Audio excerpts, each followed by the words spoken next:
হরিরামপুর ব্লকের 36টি ক্লাবের দুর্গাপুজো উদ্যোক্তাদের হাতে 1 লক্ষ টাকার চেক তুলে দিলেন মন্ত্রী বিপ্লব মিত্র।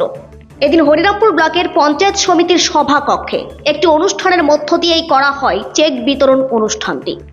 যে চেক বিতরণ অনুষ্ঠানে উপস্থিত ছিলেন হরিরামপুর বিধানসভার বিধায়ক তথা রাজ্যের ক্রেতা সুরক্ষা দপ্তরের মন্ত্রী বিপ্লব মিত্র,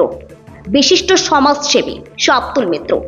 হরিরামপুর ব্লকের বিডিও অত্রি চক্রবর্তী, হরিরামপুর ব্লকের জয়েন্ট বিডিও রূপা গুপ্তা, হরিরামপুর থানার আইসি অভিষেক তালুকদার, হরিরামপুর পঞ্চায়েত সমিতির সভাপতি প্রেমচাঁদ নুনিয়া সহ সহসভাপতি ফিরোজ আলম,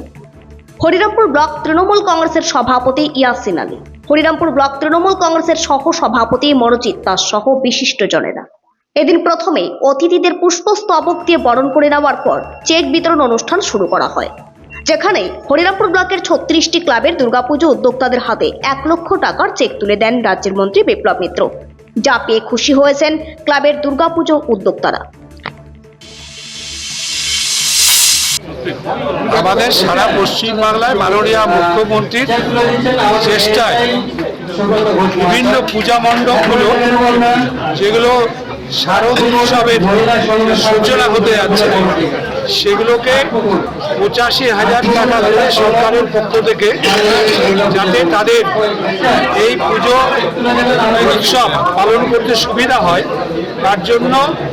যে ব্যবস্থা আছে তারই অংশ হিসাবে আমাদের শ্রীরামপুরে আজকে এই 85,000 টাকা করে এক একটা পূজা মণ্ডপকে টাকা দেওয়ার ব্যবস্থা যেটা চালু আছে, সেইটা এখানটায় চেকগুলো দেওয়ার ব্যবস্থা হয়েছে এবং সেই চেক বিলি করার কারণেই আমার এখানটায় আসা। আর এটা আমার নিজের বিধানসভা, আমি এখান থেকে এমএলএ,